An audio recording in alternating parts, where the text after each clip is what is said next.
hecho, tenemos jóvenes con trastornos de espectro autista que están hoy en universidad. Son Sí, excelentes claro. estudiantes. El problema está cuando los etiquetamos. Esa mala información jurídica, incluso la dinámica de los juicios, orillamos a que los peritos pareciera la última palabra en un juicio, lo que no procede.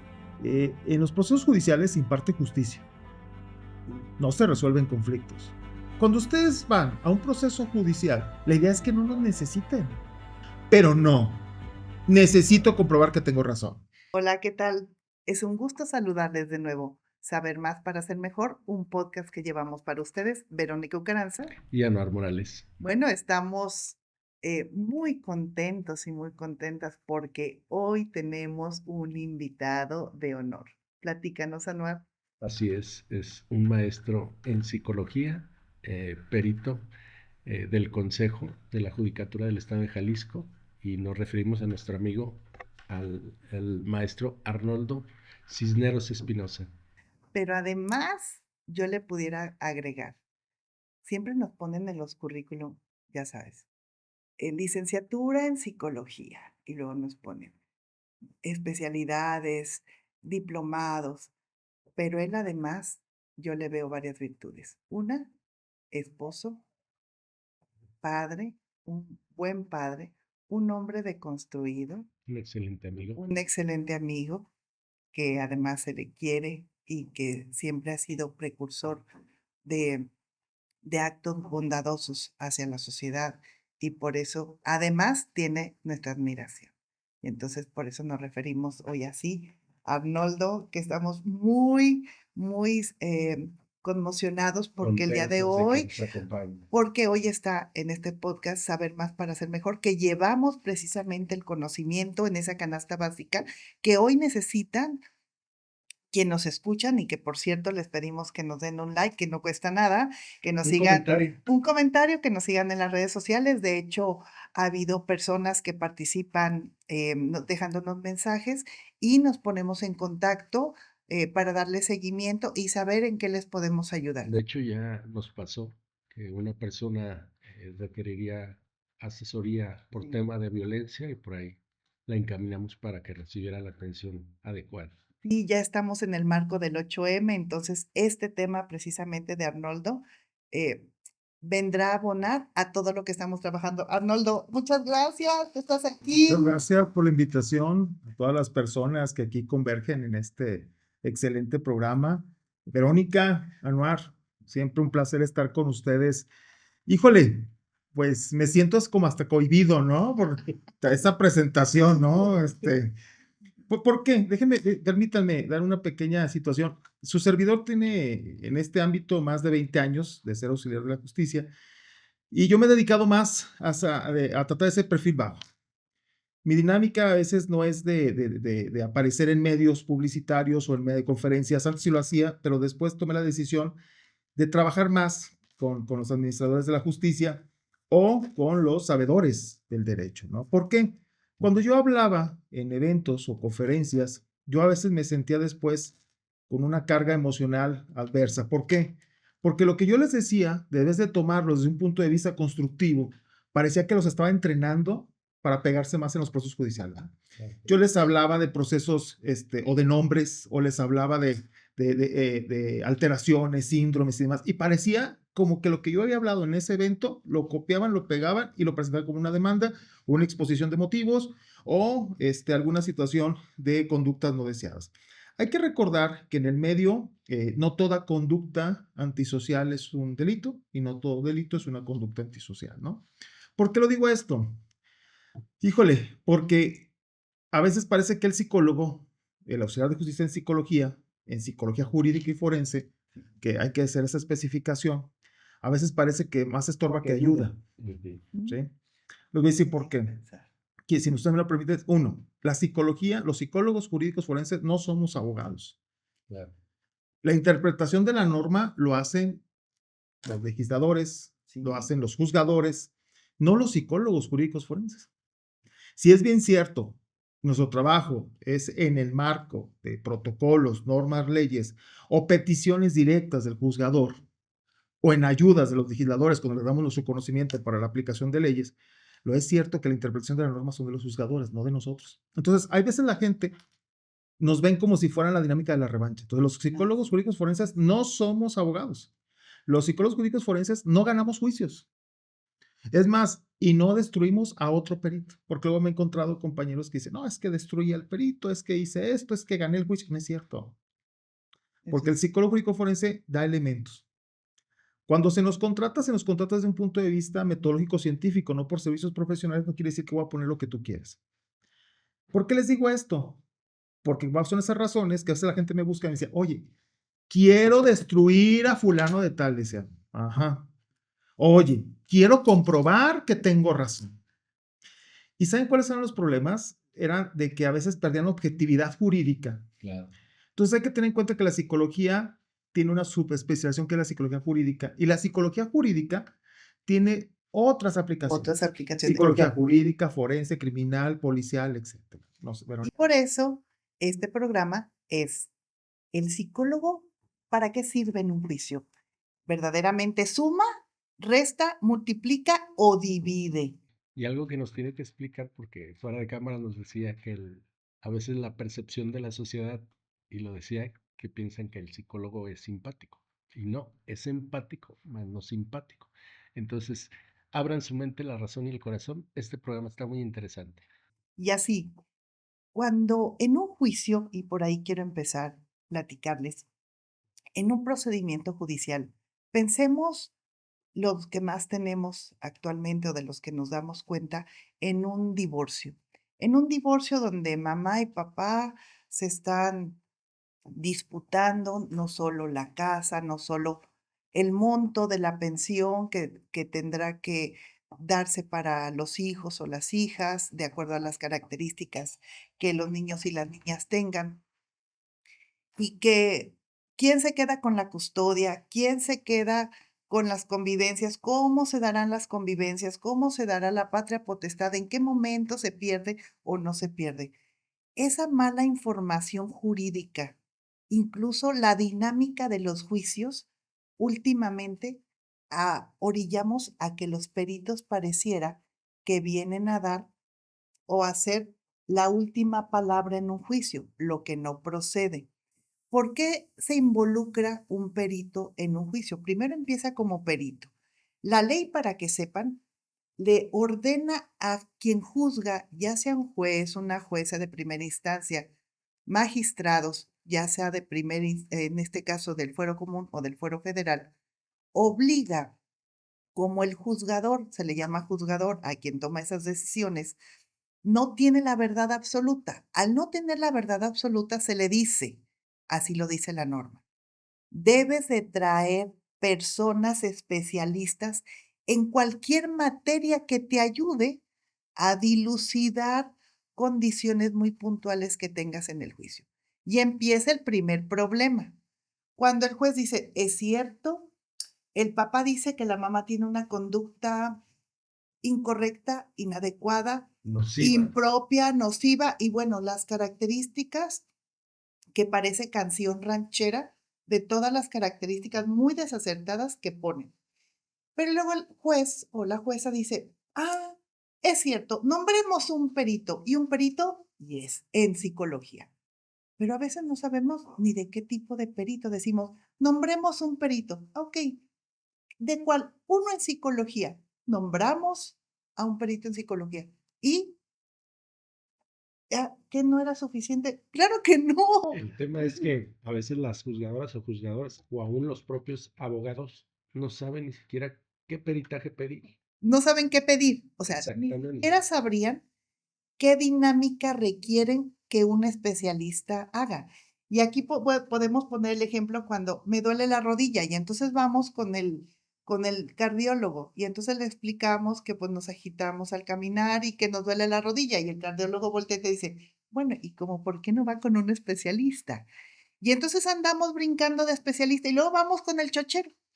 Yo creo que con esta se nos va a quitar y nos vuelven a decir, yo creo que no. Así es como en una dinámica que no aplicamos a un especialista en la materia Primero, no sabemos de qué materia, y él ya nos adelantaba poquito. Claro. ¿Qué pedir? ¿Para qué necesito esa información? ¿Y Yo cómo como juez, pedirlo? pero luego yo como abogado o como abogada de una causa decimos sí, y que se designe un perito para que establezca que la señora estaba mal. Y estaba mal porque toma medicamento. ¿Cómo no tomar medicamento cuando estás pasando en una condición muy desafortunada? O un papá, es que se determine que está mal. Y de esas palabras denostativas que se ponen en los escritos, porque toma un medicamento para dormir, uno para despertar, uno para caminar. ¿Cómo no hacerlo si las pobres personas que están en un procedimiento están tan agobiadas? Y pareciera que fuera una estira y afloja, porque entonces los contendientes quieren tener la razón, que el perito o el auxiliar en la administración de justicia les dé la razón. Y luego entra el perito y entra en esta discusión y el perito así como está Arnoldo ahorita ¿y qué es lo que querían? ¿Por dónde quieren que empecemos? ¿Para qué lo querían? ¿Para qué lo querían? Y entonces llega Arnoldo al juicio y dice, bueno, muy bien, aquí está el procedimiento. Y entonces Arnoldo agarra las actuaciones, hojas frías, muchas letras, muchas páginas, y empiezas a imaginarte, Arnoldo. Miren, de hecho, ahí el problema está entre la interpretación, el hecho y el propio conflicto.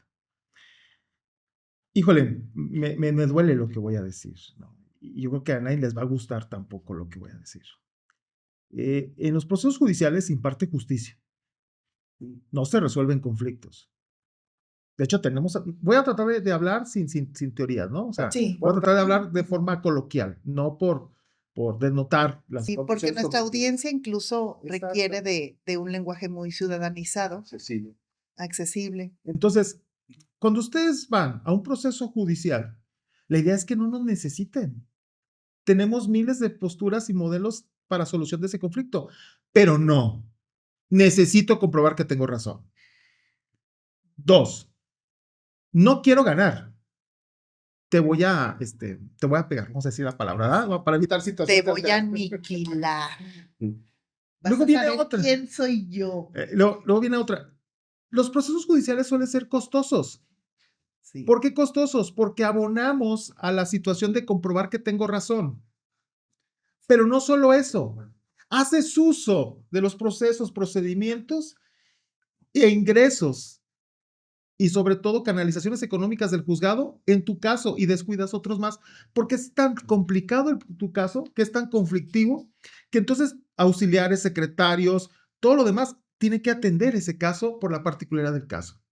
A final de cuentas, el conflicto se termina y ahí viene la situación. Hay veces que se piden que para mejor proveer, llaman ustedes, ¿verdad? Oye, para mejor proveer ¿Qué necesito. es? Les digo yo, voy a hacer un paréntesis. Para mejor proveer es cuando se te atore el asunto.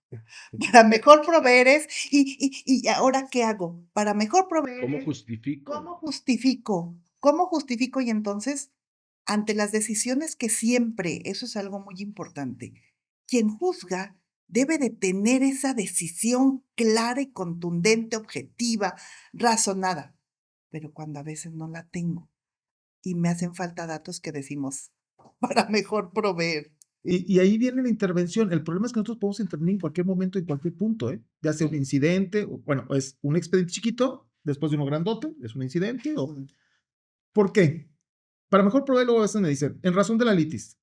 O sea, bueno. O sea, por la naturaleza del juicio, Claro. civil, que fuera civil o familiar, pensemos, todos son civiles ahora sí, por un tecnicismo, pero las cuestiones que se debaten pueden ser diferentes si están involucrados adolescencias, niñez, Exactamente. O adultos mayores, o personas divergentes, o personas con capacidades diferentes. Entonces, hay que tener cuidado, porque si es bien cierto, el perito no debe de ser dogmático, sí debemos de aplicarnos en un protocolo o una metodología establecida. Entonces, el mejor proveer, para nosotros necesitamos que me digas, necesito que me digas cuál es el conflicto que existe entre A y B, dado de que tiene una situación de alteración. Y cuidado con las situaciones. Una cosa es alteración, otra cosa es daño, otra cosa es enfermedad, otra cosa es síndrome, otra cosa es... Ay, es que por eso no lo sabemos. ¿Sí? Imagínate tú cuántas veces en un procedimiento pongamos un caso específico. Hay una separación y entonces los hijos de ese matrimonio, pensemos que son 2, y entonces en este momento, desde que papá se salió de la casa, mamá y papá, desde luego, no han podido disolver el vínculo matrimonial, es decir, no se han podido divorciar, y todavía hay cosas que les causan conflicto, como es, y volvemos a los mismos puntos. ¿Cuánto se tiene que aportar de pensión alimenticia? Y empieza el primer y segundo tema, y que de pronto es el más importante, el tema de las convivencias. Hoy no quiero que vengas por ellos.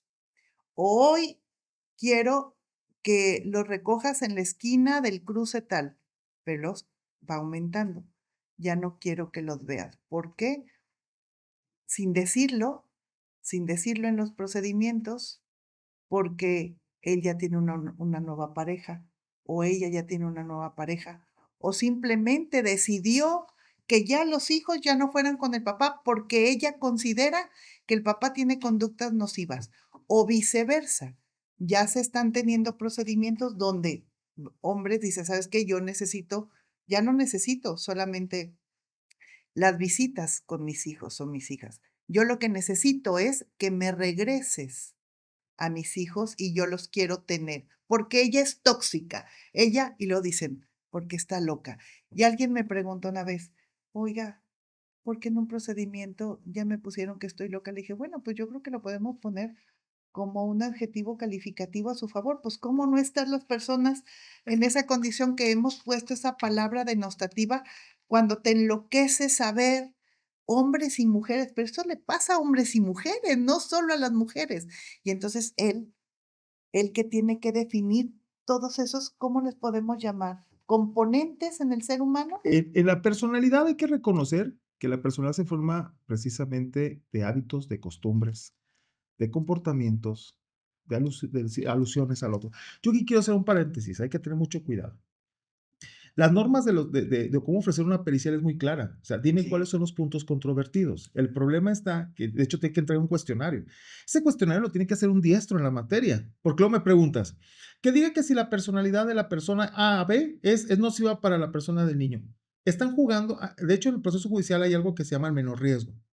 Sí es cierto, el menor riesgo, pero el menor riesgo ¿a qué? Si ustedes revisan como abogados, tenemos guías desde el 2010 donde hablas de evaluación de idoneidad parental. La idoneidad parental son dos. Idoneidad parental, fíjate el concepto tan importante. Y ahí son dos cosas. O sea, de entrada, también hay otra dinámica que no es lo mismo separarse que divorciarse. Pero también habemos conceptos que tenemos que tomar en cuenta que, ojo, porque luego dicen, lo que el niño decida. Entonces yo les digo, ¿En sesiones, verdad? ¿En verdad? y luego les digo, a ver, ¿por qué tendría que una persona menor de edad atender y resolver un conflicto de adultos? Porque le dejas en los hombros de él la decisión que es tuya. Y que no pudiste atender y que por eso estás aquí. Exactamente. Pero el problema es que le dice el abogado, es que es el interés superior del menor. No me quiero meter ahí, es término de abogados, pero entonces yo le vuelvo a decir a los adultos. A ver, adultos, ¿cuál es tu función? ¿Cuál es tu función? No, pues esta. Es más, yo por eso, por lo regular, trato de entrevistar a papá y a mamá juntos. ¿Saben por qué? Porque analizas el conflicto. Entonces, ¿qué es lo primero que hace? No, porque estamos en una situación tan conflictiva que es imposible que esté juntos. Entonces, ¿cómo vas a encontrar, desde el primer punto, cómo vas a encontrar tú cómo van a actuar como papás si de entrada ni siquiera se pueden ver, tolerar o ser cordiales? La coparentalidad no existe. Cordialidad. O sea, qué elementos tan importantes. Y creo que es bien importante también que a veces en los temas de conflicto de naturaleza familiar, como son divorcios incausados, separación de personas, a veces utilizan a los menores, y estarás de acuerdo conmigo, como moneda de cambio. Y a veces siento yo, mi percepción personal, que los más dañados en un divorcio suelen ser los menores. Fíjate que ahí sí hago un paréntesis y una reflexión a todos los adultos. No hablemos de dañados. Las personas menores de edad son tan inteligentes a veces que te ubican cómo resolver ese conflicto, pero hacen alianzas y protegen al más desvalido. Eso es cierto. Entonces, al final tú piensas que lo estás protegiendo, pero está protegiendo tu falta de decisión, carácter y sobre todo visión analítica. Ándale, anótalo. Entonces, el problema de eso está en que a final de cuentas, y luego vienen, no quiero hablar de nombres porque yo tengo mala situación, porque la otra gente se prepara para las demandas. Vamos a hablar de interferencias parentales.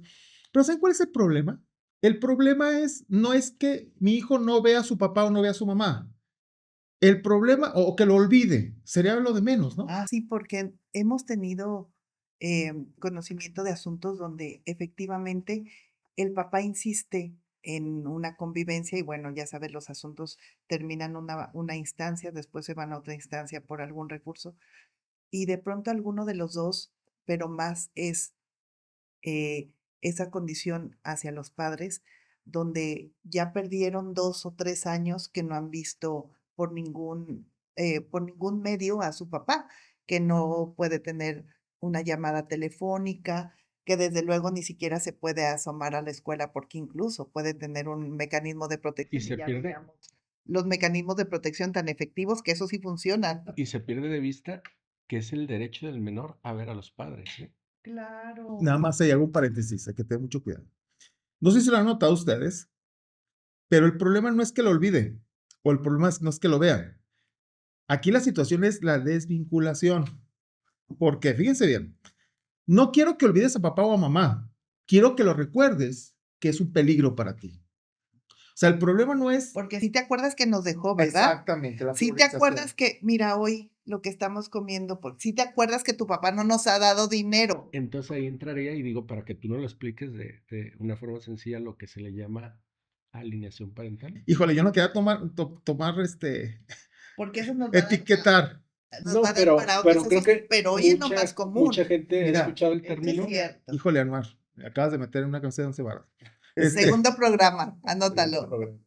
Yo creo que deberíamos de hacer un programa exclusivo de interferencias parentales. Te puedo hablar de padre malicioso, que hace interferencia, síndrome de Munchausen por poderes, que mantienen enfermos a los hijos para que no lo Eso me vean. encanta. Te puedo hablar precisamente de situaciones de restricciones. Es más, fíjense, un caso, no voy a hacer así rápido.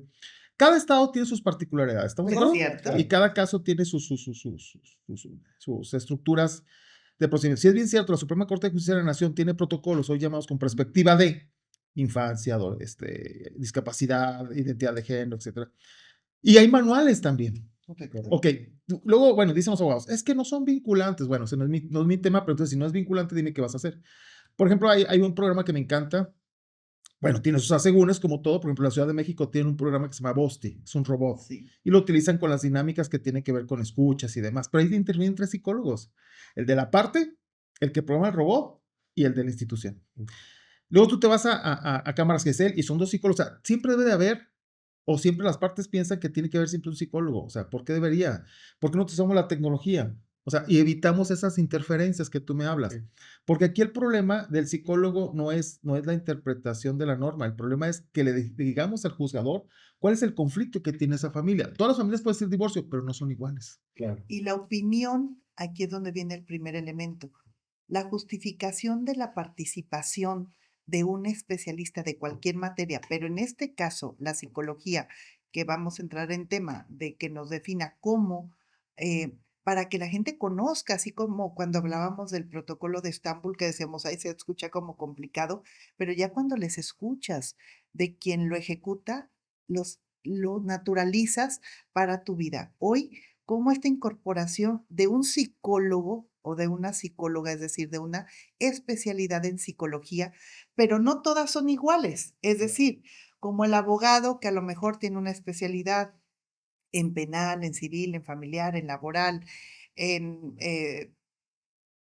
no sé, en impuestos, en materia administrativa, un médico, un especialista en medicina, que a lo mejor uno es en medicina estética, el otro es en una dinámica cerebral, en un cardiólogo, es decir, cómo cada quien tiene una especialidad. Y en esta especialidad de psicología, primero, no todos los psicólogos pueden ser parte en un procedimiento. Hay listas, como ya lo adelantabas, hay listas dentro de los espacios de justicia donde les hacen un proceso de apertura, una convocatoria para que se registren. Desde luego pasan una serie de pasos, de justificaciones para que puedan estar en una lista. A partir de esa lista, es donde especialistas como Arnoldo pueden tener una participación para que su opinión muy especializante en una materia sea, no quiero utilizar válida, pero que esa opinión sea oportuna y entonces acompañe y permita que quien va a resolver, el juez, la jueza, el magistrado o la magistrada, tenga una visión muy apropiada. Entonces, es psicología, efectivamente tiene una incorporación muy adecuada, pero ahora, dentro de la psicología, algo que fue de lo primero que fuimos aprendiendo en este camino del derecho es que tú utilizas dos áreas, ¿verdad? Tú dices, hay que definir lo que es una psicología forense y la psicología jurídica, que parecería que nos causaba mucho problema, incluso en la definición para nosotros. Y es que algo importante que la incorporación a los derechos humanos hoy ha dado un giro, un cambio completamente. Hablaba Arnoldo de los manuales y protocolos que a veces como juzgadores o juzgadoras o aún propios abogados no nos queremos meter tanto en el tema por el motivo que Sí, no sea. son Pero por ejemplo, vinculantes. claro, pero por ejemplo hablamos del manual de la prueba pericial, ¿no? Donde le permite al juzgador, a la juzgadora, al abogado, tener los elementos necesarios para poder pedir una prueba o entender una prueba o saber en qué aspecto va encaminada la prueba. Pero fíjate lo curioso ahí de ese manual. Por ejemplo, ya te metiste a otro rubro, que es la psicología del testimonio. Y que también no solamente es en la dinámica civil o familiar, sino también es en la penal. Y que tiene que ver por situaciones. Hay que tener mucho cuidado. La materia penal es una dinámica de un hecho. Sí. ¿Sí? Y que el hecho es una reparación del daño integral, que ahí entra otra vez el psicólogo, que entra desde el punto de vista de terapia, entra desde el punto de vista de reinserción, y trabajas con la víctima y el agresor. No solamente con la víctima, porque si trabajas solamente con la víctima va a haber más agresores, si trabajas con el agresor, y ese es el problema, seguimos siendo punitivos, debes de ser restaurativos, debes de estar con la justicia terapéutica, o sea, es decir, yo debo de reeducar, pero queremos castigar, y ese es el problema. O sea, confundimos la justicia con la legalidad. Y entonces el psicólogo jurídico, por eso yo les decía, nosotros podemos ser empáticos, pero para la gente no somos simpáticos. Claro. Entonces siempre nos dicen, es que estás en contra de mí. No, o sea, es más, me voy a ver bien paradójico, ¿no? Digo, bueno, es que a veces lo que menos nos interesa son los adultos en primera instancia, sino son las personas menores de edad, que serán los próximos adultos, que serán los próximos ciudadanos y que serán los próximos formadores de familia. Pero también hay una situación en Jalisco que no he visto en otros estados. Yo afortunadamente he estado en diferentes estados capacitando a peritos. Mi trabajo es a veces trabajar con peritos. Yo no trabajo con el público en general o con juzgadores. Y a veces en Jalisco hay algo que es terapia por mandato judicial. ¿Sí? Entonces, no es lo mismo terapia clínica, que tú vas porque tienes ganas, a porque te mandaron a terapia. Y una de las preguntas que les digo en terapia, les digo, llego y le digo, a ver, tú estás aquí y no quieres, ¿verdad? No, pues no. ¿Ok? Pero aparte tú quisieras estar en otro lado, ¿sí? Con tu hijo, ¿verdad? Sí. Y siempre es papá y mamá juntos. Y luego les digo, imagínense que su hijo o su hija, cuando sean adultos, se encuentren una pareja con ustedes. ¿Cómo resolverán el conflicto que tienen ustedes? Si ustedes mismos no pueden estar educando a una persona. Entonces, o sea, es proyectarlos a una situación no de castigarlos, sino de proyectar la situación de una solución. Yo sé que a veces hay demandas falsas, yo sé que a veces se demandan hasta por robo, es más, hasta a veces se pelean por el perro, pero el problema no es que por lo que me peleo, sino lo que significa por lo que estoy peleando y debemos de ser conscientes que la dinámica es la estabilidad emocional de ese seno familiar, de ese tipo de familia. Y a la gente no le gustan nuestros dictámenes, porque al final de cuentas dices que las dos partes necesitan trabajar algo. Y es donde dices, no tienes razón. No. Exactamente. El perito está equivocado. Entonces ahí viene la primera distinción entre una especialidad de un psicólogo forense y de uno jurídico. ¿El psicólogo forense puede emitir un dictamen en un procedimiento? De hecho, en la psicología jurídica es la dinámica de aplicación de normas, estructuras, y el forense es la evaluación. Fíjense bien, y qué curioso, la otra vez nos tocó un caso, decía, es que ¿por qué me preguntas eso si tú eres psicólogo? Tú te debes de encargar de la mente. Si ustedes revisan ahora lo que llaman ustedes con perspectiva social, Sí. ¿sí? La perspectiva social y los manuales de identidad parental, no solamente hablamos de cómo lo crías, sino cómo lo proteges. Imagínense ustedes una dinámica de protección cuando no le enseñas nada, simplemente lo cuidas. Muchos puede ser apego disociativo, apego desorganizado, hablando de teorías psicológicas o hablando precisamente. Un ejemplo de apego. Mira, te voy a poner una situación bien concreta. ¿Qué sucede cuando no le das las herramientas necesarias para que el niño se defienda en la escuela? Y siempre vas y lo defiendes tú. Andas esperando afuera de la escuela al niño Exactamente. que le Y saque la eso lengua. es un apego desorganizado evitativo, porque entonces el niño, ¿cuándo se va a aprender a defender? Mucha gente lo confunde con la teoría de crianza positiva. Es que hay que dejarle que el niño tome decisiones. Sí, pero lo acompañas, no lo sobreproteges. Yo la otra vez yo les decía, es que ¿por qué me dices eso? A ver, una persona menor de edad tiene que ver hasta su estructura. La psicología médica tiene que ver también con su desarrollo. Entonces nosotros cuando evaluamos vemos desarrollo, crianza, evolución, conductas, alimentación, porque es todo. No podemos hablar de que no tiene un trastorno. Claro que tiene un trastorno, Fíjate, pero el tema de la alimentación es que al niño solamente le gustan las papas fritas. Y es que ahí entra el tema de la sobreprotección, ¿no? Que no se vaya a caer. y en lo jurídico se llama descuido emocional. No es cierto, no soy descuidado, no soy descuidada, lo protejo bien. Sí, pero lo proteges tan bien que no lo dejas crecer. Y entonces imagínate en un procedimiento en donde las dinámicas en el momento de la separación, o ya sea papá y mamá, ya cada uno vive en casa, cuando a lo mejor a uno le gusta que se lave las manos cada hora. A lo mejor no le gusta que se coma una paleta después de las 6 de la tarde, que no coma azúcares después de las 5 de la tarde por X situación, porque ha visto que si no, el niño está acelerado y resulta que en la otra casa el niño puede comer un dulce a las 10 de la noche. No sé, se me ocurre. Un papá o una mamá que lleva al niño a cenar una hamburguesa y no pasa nada y a lo mejor en la otra casa es un pequeño cereal porque no hay que cargarlo tanto. Y entonces empieza esa dinámica y que incluso los niños y las niñas son inteligentes y empiezan a generar el colmillo de, ¿y si mejor me voy con mi mamá? Y tú no, ¿y qué quieres? Es que mi mamá me compra una hamburguesa en la noche. Y ahí, Vero, híjole, y ahí viene precisamente, ¿a quién le gusta que le digan que es un papá malo? ¿A quién? A nadie. Entonces, Queremos estrellitas. exactamente, y a veces el papá malo es el que pone reglas. O a veces el papá malo es el que dice, no. Miren, déjenles cuento un caso. En tiempito. Llega, déjenles cuento un caso rápido, sí, pisar callos, decían. Me llega el niño de evaluación jurídica por una dinámica de tipo de convivencia, ¿no? Cuando llegan, lo primero que dicen en el expediente es, ese niño tiene TDAH. Ahora, no sé si se han fijado, hoy todo el mundo, todos los niños son divergentes. Y TDAH, diles a que no Trastornos de déficit de atención o espectro autista. y lo que le dicen, ay, este niño no se está en paz, es un niño demasiado inquieto y no pone atención. Hiperactivo. Hiperactivo. Es muy imperante, dicen, es muy Ajá. hiperactivo. Ojo, entonces eso lo toman como una deficiencia y que el otro papá no tiene la capacidad de cuidarlo. Cuando digo papá es papá, mamá, ¿eh? No. Sí. Entonces, cuando llegan conmigo, yo me doy cuenta que en su sistema de alimentación hay una deficiencia. Ojo, no soy nutriólogo. Claro. Pero la psicología médica y la dinámica de las evaluaciones de parámetros de unidad parental te dice que la alimentación juega un papel importante en los premios, en los reactivos y en el comportamiento. Y fíjense lo que encontré. Yo de repente uno de los papás cuando se quedaba con él lunes, martes y miércoles, el lonche, el papá varón le daba su chocomil, le daba sus galletas y se iba. ¿Qué hacía? Le daba un shot de azúcar, ¿no? Porque el niño era feliz. Dice, es que estoy con mi papá porque soy feliz. Entonces llegaba el niño, pero después del recreo el niño estaba totalmente caído. Entonces la maestra decía, exactamente, es que ese niño no lo crean bien, que no sé qué. Entonces a veces, cuando nos permitían ir a hacer análisis a las escuelas, hoy ya dicen que estamos violentando los derechos humanos. Antes nosotros íbamos a la escuela y decía, me enseñas su lonchera, por favor, le decías a la maestra. Hoy le hacemos en vía de prueba psicológica, ya tenemos herramientas. Entonces tú veías que le echaban azúcar.